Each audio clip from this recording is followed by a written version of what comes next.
Hello दोस्तों, आपका हमारे YouTube channel the efficient engineer में बहुत बहुत स्वागत है। दोस्तों, आज का हमारा टॉपिक है how to calculate the boiler efficiency. दोस्तों, आज हम बॉलर एफिशिएंसी कैलकुलेट करेंगे डायरेक्ट मेथड से। तो दोस्तों, चलिए शुरू करते हैं अपना वीडियो।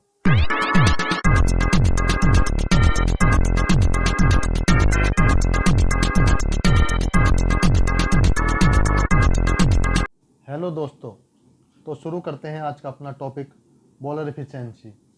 दोस्तों, बॉलर एफिशिएंसी कैलकुलेट करने से पहले हमें यह पता होना चाहिए कि एफिशिएंसी होता क्या है। दोस्तों, एफिशिएंसी मतलब होता है कार्य दक्षता। हम किसी मशीन को कोई आउटपुट लेने के लिए कितना इनपुट दे रहे हैं, दोस्तों उसे एफिशिएंसी कहते हैं, यानी कार्य दक्षता कहते हैं। दोस्तों, एफिशिएंसी इज इक्वल टू होता है आउटपुट डिवाइड इनपुट। दोस्तों, चलिए बात करते हैं बॉलर एफिशिएंसी के बारे में। दोस्तों, बॉलर एफिशिएंसी कैलकुलेट करने के दो फॉर्मूले होते हैं। दोस्तों, हम दो मेथड से बॉलर एफिशिएंसी कैलकुलेट करते हैं। फर्स्ट हमारे पास होता है डायरेक्ट मेथड और सेकंड होता है इनडायरेक्ट मेथड। दोस्तों, डायरेक्ट मेथड को हम इनपुट आउटपुट मेथड भी कहते हैं और इनडायरेक्ट मेथड को हम हीट लॉस मेथड भी कहते हैं। दोस्तों, डायरेक्ट मेथड और इनडायरेक्ट मेथड में मैं आपको थोड़ा सा डिफरेंस बता देता हूं। डायरेक्ट मेथड से बॉलर एफिशिएंसी कैलकुलेट करना बहुत इजी होता है और इससे कोई भी बड़ी आसानी से बॉलर की एफिशिएंसी कैलकुलेट कर सकता है। डायरेक्ट मेथड से बॉलर की एफिशिएंसी कैलकुलेट करने के लिए बहुत ज़्यादा पैरामीटर्स की जरूरत नहीं पड़ती, जबकि इनडायरेक्ट मेथड से एफिशिएंसी कैलकुलेट करने के लिए बहुत सारे पैरामीटर की रिक्वायरमेंट होती है। ये थोड़ा सा कॉम्प्लिकेटेड मेथड है। और दूसरा दोस्तों, इनडायरेक्ट मेथड से हमें एक पर्टिकुलर एरिया का पता चल जाता है कि हमें किस एरिया में बॉलर की एफिशिएंसी को इम्प्रूव करना है।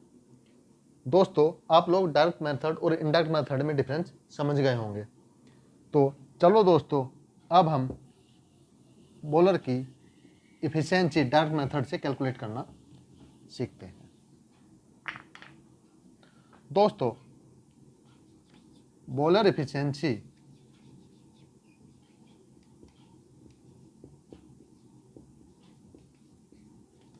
इज इक्वल टू होता है आउटपुट डिवाइड बाय इनपुट, और क्योंकि इसे परसेंटेज में कैलकुलेट करते हैं इनटू 100। दोस्तों, बॉलर से आउटपुट क्या है? बॉलर से आउटपुट है जो बॉलर हमें स्टीम प्रोड्यूस कर रहा है, वही उसका आउटपुट है। और बॉलर में इनपुट क्या है? जो हम फ्यूल बॉलर में इनपुट कर रहे हैं उसकी एनर्जी इनपुट है। जो बॉलर से हमें स्टीम जनरेट होने के बाद मिल रही है उसकी एनर्जी बॉलर की आउटपुट है। दोस्तों, हमें किसी भी बॉलर की एफिशिएंसी कैलकुलेट करने के लिए फॉलोइंग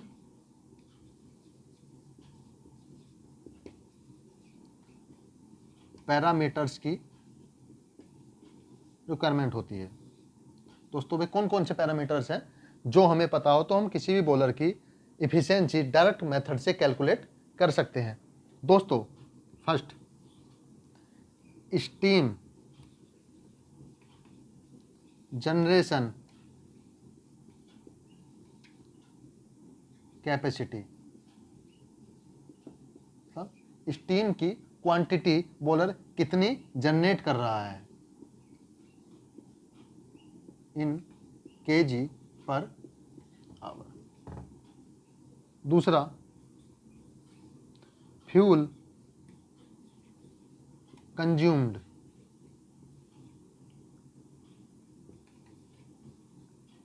पर आवर इन kg पर आवर। तीसरा, बॉयलर की जनरेटेड स्टीम का pressure and temperature. Fourth, feed water temperature. Fifth, calorific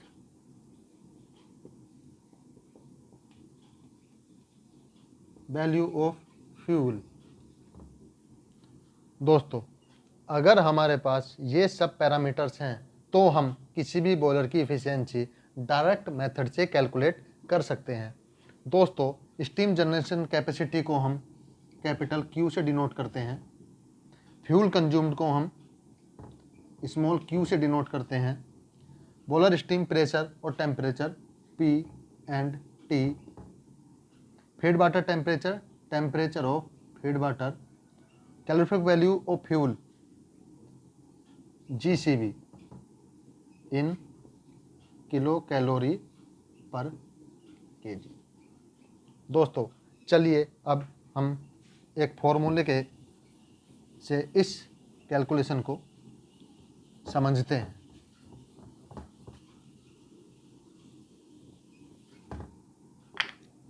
दोस्तों, अब बॉयलर इफिशियंसी का फॉर्मूला हमारे पास हुआ, boiler efficiency is equal to quantity of steam generated capital Q into enthalpy of steam minus enthalpy of feed water divide by fuel consumed per hour into GCV of fuel. दोस्तों, यहाँ HS is equal to enthalpy of steam है और HF is equal to enthalpy of feed water. दोस्तों, enthalpy of steam और enthalpy of feed water आपको steam table में boiler के जो गिवन पैरामीटर हैं, बॉयलर का ऑपरेटिंग प्रेशर और स्टीम का फाइनल स्टीम जो हमारी निकलती है सुपरेटेड स्टीम, उसका टेम्परेचर क्या है, उसके अकॉर्डिंग आप स्टीम टेबल से स्टीम की एंथैल्पी और फीड वाटर की एंथैल्पी आप देख सकते हैं। दोस्तों, तो चलिए एक एग्जाम्पल से अब हम बॉयलर की इफिशियंसी डायरेक्ट मेथड से कैलकुलेट करते हैं। दोस्तों, हमें दिया है एक बॉयलर है जिसकी स्टीम जनरेटेड कैपेसिटी 90 TPH है, उसका प्रेशर 67 kg पर सेंटीमीटर स्क्वायर, स्टीम का temperature 510 degree centigrade, quantity of fuel consumed 40.3 TPH, GCV of fuel दिया है 2270 और फीड वाटर टेम्परेचर दिया है 105 यानी 105 डिग्री सेंटीग्रेड। दोस्तों, गिवन प्रेशर और गिवन टेम्परेचर पर स्टीम टेबल में हम एंथैल्पी ऑफ स्टीम देख लेंगे। तो दोस्तों, जब हम स्टीम टेबल में इसकी एंथैल्पी ऑफ स्टीम देखेंगे तो यह आएगी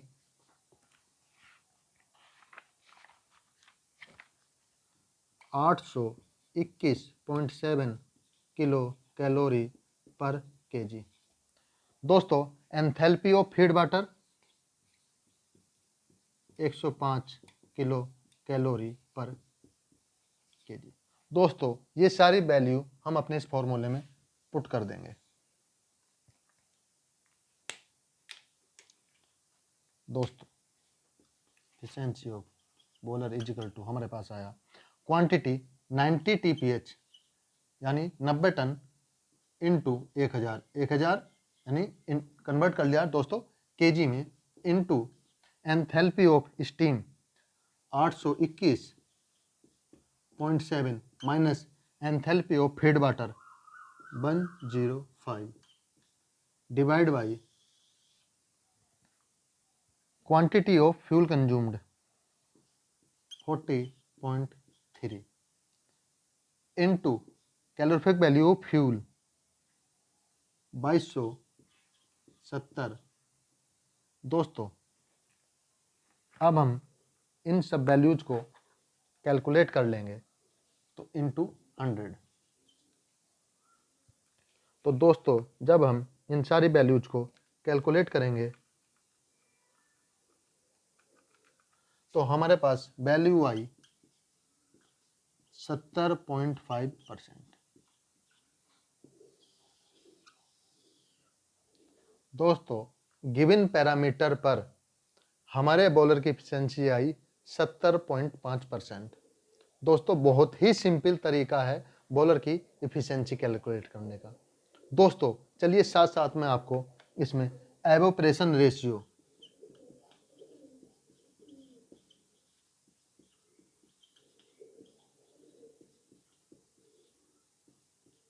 ER भी बता देता हूं। दोस्तों evaporation ratio steam generated per hour, यानी steam generated per hour divide by fuel consumed per hour. दोस्तों steam generated per hour divide by fuel consumed per hour. अगर मैं इसी न्यूमेरिकल के एग्जाम्पल से देखूं तो स्टीम जनरेटेड पर आवर है दोस्तों मेरी 90 इंटू 1000, क्योंकि दोस्तों 90 TPH में है इसलिए 1000 से मल्टीप्लाई किया। और फ्यूल कंज्यूम है मेरा 40.3 इंटू 1000। दोस्तों इस 1000 से 1000 कैंसिल हुआ, तो अगर मैं इसे कैलकुलेट कर लूँ तो मेरे पास आएगा 90 डिवाइड बाई 40.3।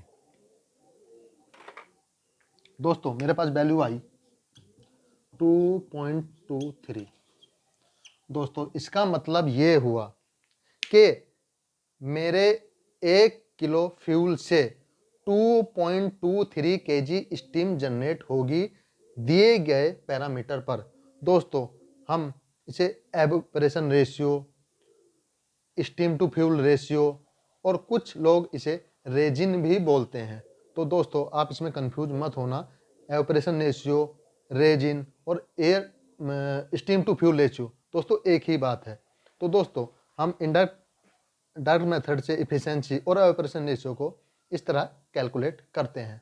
दोस्तों आपको हमारा वीडियो कैसा लगा कृपया कमेंट करके बताइए और प्लीज़ हमारे चैनल को लाइक और सब्सक्राइब कीजिए। और आपको और किस टॉपिक पर वीडियो चाहिए दोस्तों वो भी हमें कमेंट में बताइए।